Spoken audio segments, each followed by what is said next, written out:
Hello everyone. तो आज का मेरा टॉपिक है what draft bill on regulating medical devices says and what it does not. तो रिसेंटली यूनियन हेल्थ मिनिस्ट्री ने रिलीज़ किया है एक draft the drugs medical devices and cosmetics bill 2022, जो कि रिप्लेस करेगा ड्रग्स एंड कॉस्मेटिक एक्ट 1940 को और भी जो सेवरल सेट्स ऑफ रूल्स हैं इंडस्ट्री से रिलेटेड उसको। अब ये जो ड्राफ्ट है वो फोकस करेगा किस पे, तो मेडिकल डिवाइसेस पे। ठीक है, मेडिकल डिवाइसेस को कैसे रेगुलेट करें एज अ सेपरेट एंटिटी, उस पर फोकस करेगा। फाइन्स और इम्प्रीजमेंट के प्रोविजंस भी इसमें हैं और ये रेगुलेट करेंगे ई फार्मेसीज को भी। ये जो ड्राफ्ट है इसमें ई फार्मेसीज की रेगुलेशन से रिलेटेड भी जो प्रोविजंस हैं वो ऐड किए गए हैं। ऑनलाइन फार्मेसीज या ई फार्मेसीज के बारे में थोड़ा देखें तो अब तक इसके लिए कोई भी प्रोविजन नहीं था। No provision to regulate online pharmacies exist in the 1940 law और any of the rules. Online pharmacies are currently working completely outside the law. ठीक है, तो अब तक ना 1940 वाले लॉ में ये रूल था, प्रोविजन था रिगार्डिंग दिस ऑनलाइन फार्मेसीज के कैसे रेगुलेट करें, इसके रिगार्डिंग कोई रूल नहीं था। ना इसके लिए कोई सेपरेट रूल था और ना ही इसके लिए जो मतलब ये जो था ना बिल्कुल आउटसाइड द लॉ था, बिना लॉ ही के ये अभी चल रही है। तो ये जो ड्राफ्ट है उसमें हमने इसके लिए प्रोविजंस डाले हैं बट इससे पहले नहीं था।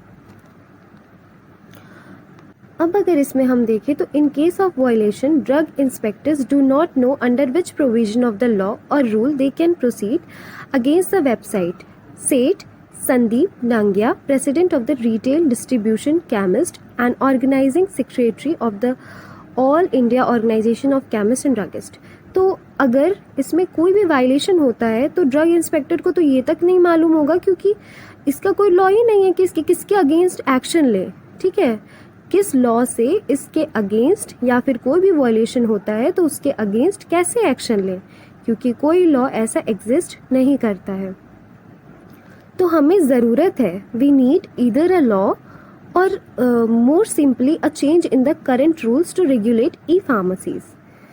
और ड्रग इंस्पेक्टर्स कभी कभी ये भी प्रॉब्लम आती थी, drug inspectors often find that licences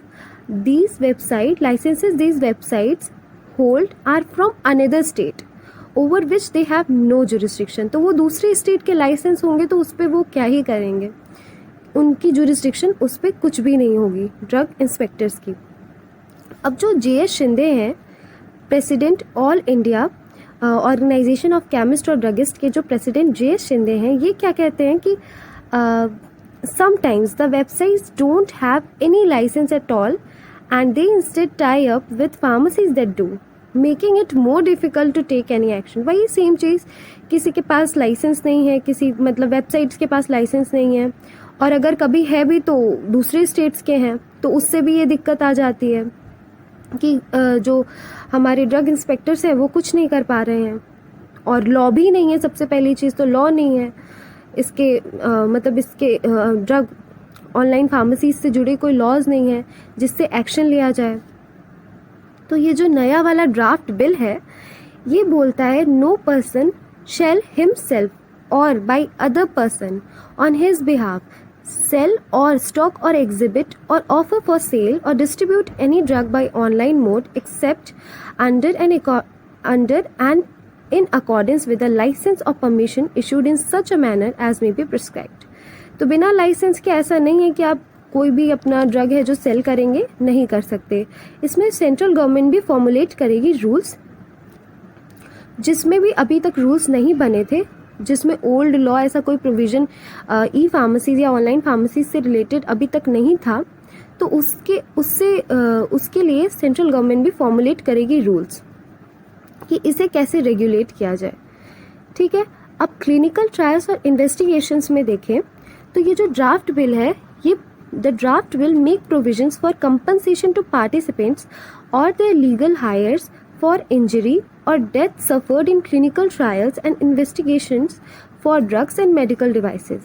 The draft also lays the onus of providing medical management for any injury arising due to trial on the investigations. तो इसमें ये भी बोल रहा है कि इसे कंपनसेशन प्रोवाइड किया जाएगा। जैसे किसी को भी इंजरी हो जाती है या फिर डेथ हो जाती है उसके क्लिनिकल ट्रायल्स में, जो वो क्लिनिकल ट्रायल्स के दौरान उसमें उससे उसे अगर इंजरी या डेथ सफ़र करना होता है तो उसे क्या कंपनसेशन प्रोवाइड किया जाएगा, ऐसा इस ड्राफ्ट बिल में भी में लिखा है। तो अभी ये जो ड्राफ्ट बिल है अगर लॉ बनता है तो ये जो प्रोविजंस अभी इसके मैंने बताए कि इतने सारे प्रोविजंस इसमें हैं, तो ये जो है उसका पार्ट होंगे। If the draft bill becomes law and these provisions will be part of it and will not be restricted to just clinical trial rules. अब अगर एक और पॉइंट है इसमें कि the draft bill prohibits clinical trials और clinical investigations of drugs and medical devices without permission from the central licensing authority, while companies have to seek permission from the regulator to conduct trials. Even now this is not specifically mentioned in the existing law. तो वही बात है कि अगर उनको कि अगर कोई भी इस चीज़ पे ये जो ड्राफ्ट बिल है ना ये प्रोहिबिट करता है क्लिनिकल ट्रायल्स और क्लिनिकल इन्वेस्टिगेशंस जो ड्रग के हैं उसको और मेडिकल डिवाइसेस को बिना परमिशन के, ठीक है, बिना without permission from central licensing authority.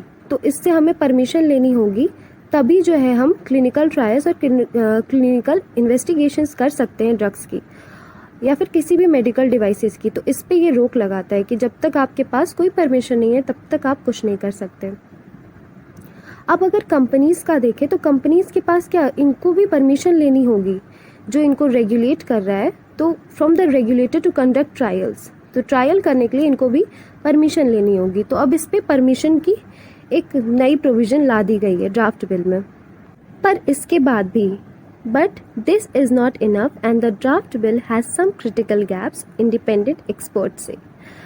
तो अभी भी इसमें कुछ एक दो कमियां हैं जो ऐसा एक्सपर्ट्स कहे हैं कि ये अभी कंप्लीट नहीं है। तो क्या है वो है कि what the draft bill completely misses is post marketing surveillance, especially for medical devices, because implants can remain within a patient's body for years. There should also be provisions for recalling medicines or devices if any issues are detected. तो जो implant किया जाता है ना patient के body में, कोई भी इंसर्ट किया जाता है, कोई ऐसा होता है कि सर्जरी के दौरान कोई इंसर्शन किया गया हो उस बॉडी के अंदर, तो उसकी बात हो रही है इम्प्लांट्स, उसी को हम इम्प्लांट्स बोल रहे हैं यहाँ पे। तो इम्प्लांट्स जो हो रहा है तो उसके लिए भी प्रोविजंस होने चाहिए ना कि वो बॉडी में अगर उस किसी तरह का उसमें इफ़ेक्ट हो रहा है जिससे पेशेंट को दिक्कत हो रही है तो वो भी उसके लिए भी एक्शन लेने चाहिए। और इसके लिए कोई भी प्रोविज़न नहीं है उस ड्राफ्ट में।